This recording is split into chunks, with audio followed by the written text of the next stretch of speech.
Welcome back to Words of Paradise. I'm your host, Leon Idol, and oh how the mighty have fallen. There was a time, ever since 2012's Avengers, that when a big-name actor was cast as a new role in the MCU, the world would flip out. What? Paul Rudd is gonna be the Ant-Man? Really? I gotta see what that's about. Guardians of the Galaxy 2 is gonna have Kurt Russell? They got Kurt Russell for a superhero movie? Okay, well we gotta get to the theater for this. Oh my God! Have you heard that Jeff Goldblum has joined the MCU? Like, yeah, Jeff Goldblum and Thor Ragnarok. Okay, well we gotta see if life finds a way.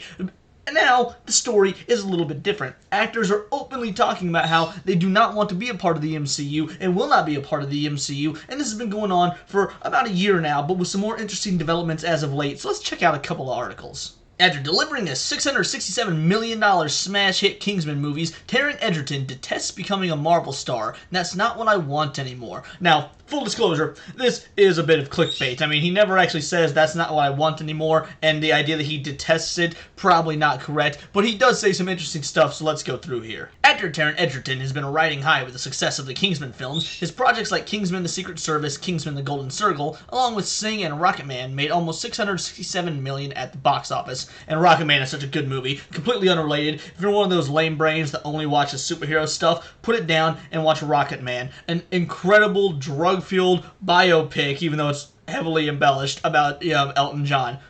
Awesome movie, just absolutely incredible. Anyway, speaking to Total Film Magazine in March 2023, actor Taron Egerton has explained why the MCU may not be a tangible possibility anymore. When asked about Wolverine, the character originally played by Hugh Jackman, the star admitted that, "I'm too old for it now. I think that ship has probably sailed." Yeah, the whole Wolverine thing, I get asked about it no matter what you say. It gets turned into what people want you to say about it. I'm not going to be the guy to play Wolverine. No signs are pointing towards that being the thing. And I just don't know if I'm maybe...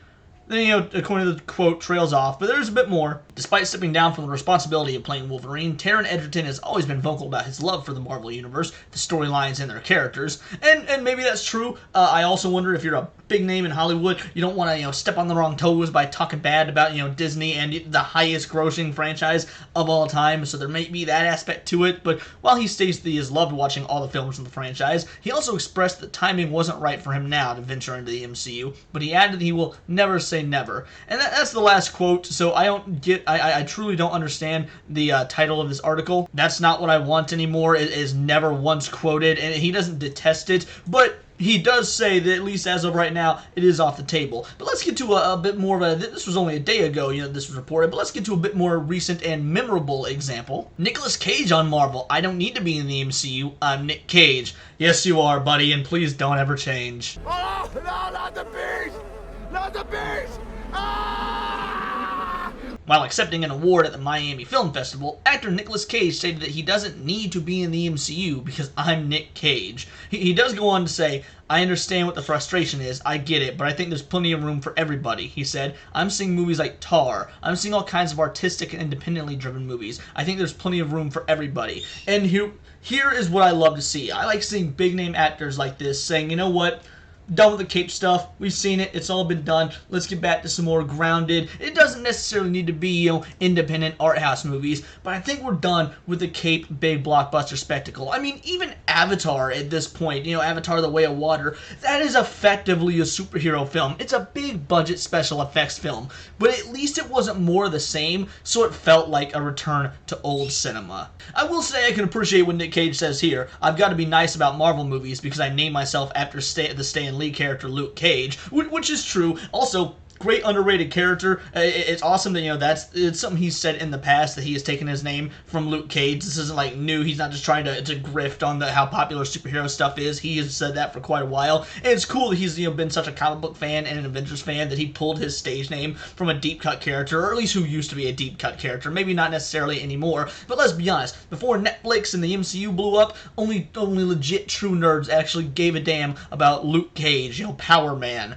with an insane name like Power Man. So yeah, Nick Cage, he is hitting the nail on the head. This is what we want to see. This is why I can't wait to go to the theater and spend my money on Renfield to see Nick Cage play Dracula. I'm gonna pay for a movie like that over any chance to see an MCU film. But he's not the only one. Let's go to another article. Now, this is from July of last year, and if you remember anything about July of last year, this was peak MCU slog of a bunch of TV shows and crap being dropped on Disney+.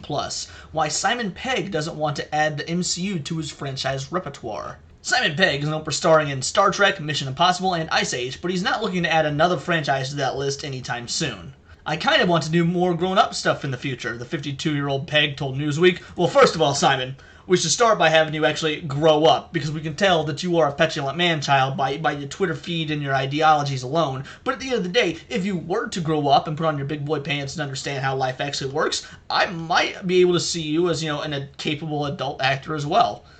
I think Mission Impossible is a very grown-up franchise. I think it's a franchise which is aimed less at big kids than it is just big people. But I quite want to do some more drama. Well, again, you get plenty of drama on your Twitter feed with half your bad takes. I mean, really? Bending the knee to the Hogwarts Legacy stuff and obviously many a controversy before that. Sorry, Simon Pegg, I don't see you. I've never once gone to a movie ever since, Hot Fuzz, or maybe it was, the end of the Cornetto trilogy. Either way, I've never gone to a movie and been like, Simon Pegg is in this, that's what's selling the ticket. But I can at least respect the man talking about how he does not want to be in just another cape thing, He also goes on to say, I'm not in any rush to join the MCU or anything like that, Pegg continued. I kind of feel like I kind of want to be a bit more free. You join these things and you're tied to them for years, and that can be a little restrictive. And he is entirely correct. That is true. You sign these several year-long contracts to appear in X amount of films. There's possible reshoots, making you not be able to do other movies, as we saw with the famous Henry Cavill lip situation. I know that wasn't the MCU, it was the DCEU, but the principle is the same. The point is, yes, I get what he's talking about, but I don't think that's the whole story.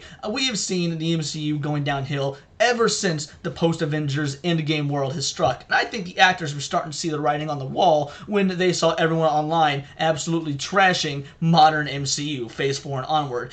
Any actor is going to look at that and be like, yeah, I might want to go somewhere else. It looks like this is losing steam. Very different is it from the time of Phase, 2 and 3, where an actor would jump at the chance to hop into one of these Marvel movies. The writing is on the wall for the abject failure that they will become anytime soon, if they haven't already hit that point. Just a month later, in August of 2022, we saw John Boyega have similar opinions. John Boyega has no desire to join the Marvel Cinematic Universe. And you know what? As much as I disagree with a lot of his takes and his political opinions and whatnot, much like Simon Pegg, dude's a good actor.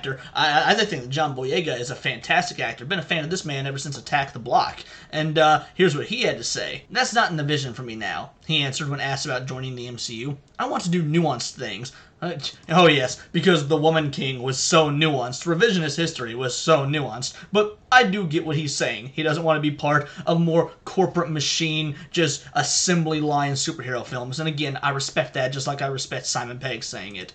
I want to donate my services to original indie films that come with new, fresh ideas because I know it's real hard to top Iron Man in that universe. And yeah, that's completely fair. There is no topping. I don't know if there's no topping Iron Man, but at least for the time being, because Iron Man is not even my favorite.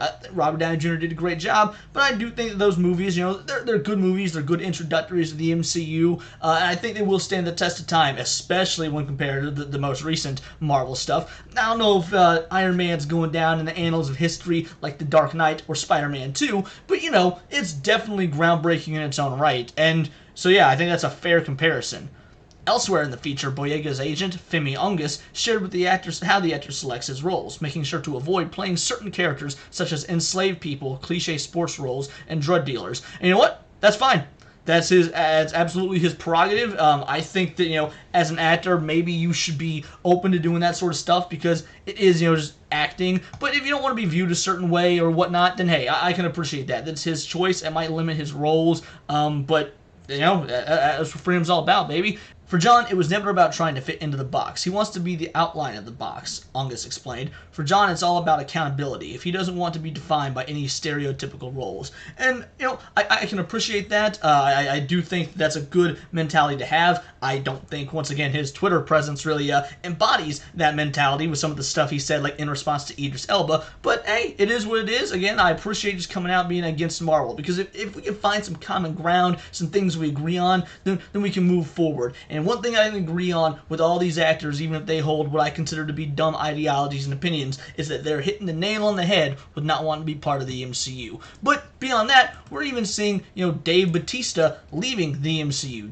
Dave Bautista relieved to leave silly Marvel role behind. I just want to be a better actor. And you know what? Dave Bautista gets a lot of flack. I'm not so sure I'm here for that. Like, I appreciate Dave Bautista. He's, not the greatest actor in the world, never will be. However, I do think that he should be given a bit more credit. Let's check out some of the things he said here. Dave Bautista is keeping busy. He is currently starring in Glass Onion and has the M. Night Shyamalan film Knock at the Cabin coming next month. Yeah, this article is from January of this year. I'm just getting at the point that, hey, actors have started to say this in the last 6 to 9 months, and it's nice. I never wanted to be the next Rock, he told the magazine. I just want to be a good effing actor, a respected actor, and I can respect him wanting that. Bautista has worked with a slew of A-list directors, including Denis Villeneuve, Dune, the greatest film of 2021 when it came out. All I'm saying is Dune was perfect. I cannot wait for Dune 2. All you haters talking about how it was too slow, it was boring.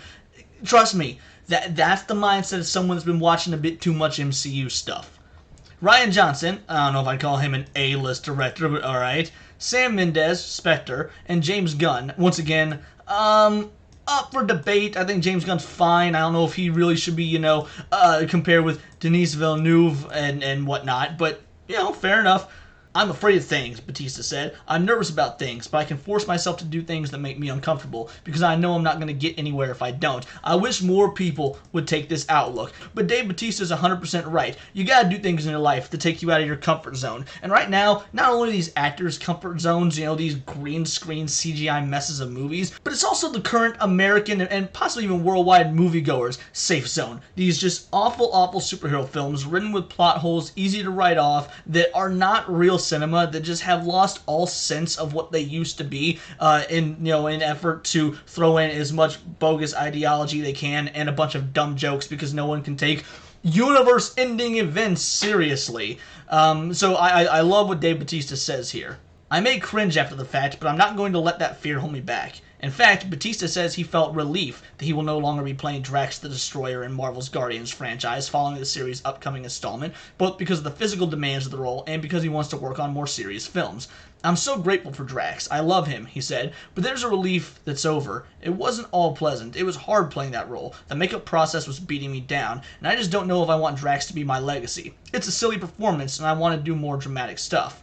Honestly, I could give an F about being a movie star, he said. I don't care about the spotlight. I don't care about fame. I just want to be a better actor. I want respect from my peers. I don't need accolades. I really don't, man. It's about the experience, about knowing that I accomplished something. And here we are. Well, this has been 5 different actors who at this point, all post the Endgame era, might I add, that don't want to be part of the MCU. And I'm sure the list will continue to grow because either A, they know what real cinema is to begin with, or B, and this is probably the more likely scenario considering the boatloads of cash it would bring in, they just see the writing on the wall. They know that the MCU was being flushed down the toilet, and they're not wanting to take that ride down them Mario plumbing tubes. In fact, a lot of these actors would probably rather be in the Super Mario Bros. Movie, which does have a fantastic cast, minus, Seth Rogen playing Donkey Kong. Could do without Seth Rogen, but, it is what it is. And this is not just a Marvel thing. Daisy Ridley has talked at length about how after Star Wars, after the Star Wars sequel trilogy, she couldn't get hired for like 2 years. Probably because people saw those movies and loathed them, and they thought that she was an awful actress. Now, is she an awful actress? I don't know. I've only seen her in those god-awful Star Wars movies, but I'd be willing to bet that if she had a good director, a competent story, a well-written character, I'm sure Daisy Ridley would be fine, but she's not being given that chance because the fans hath spoken and people in Hollywood are terrified of losing money by putting a girl who's in these bad Star Wars movies in them when no one's saying that she was a bad actress, no one's disliking her personally, but they're tied to the thought of her as this character because Hollywood screwed her over. It's actually kind of unfair if you ask me.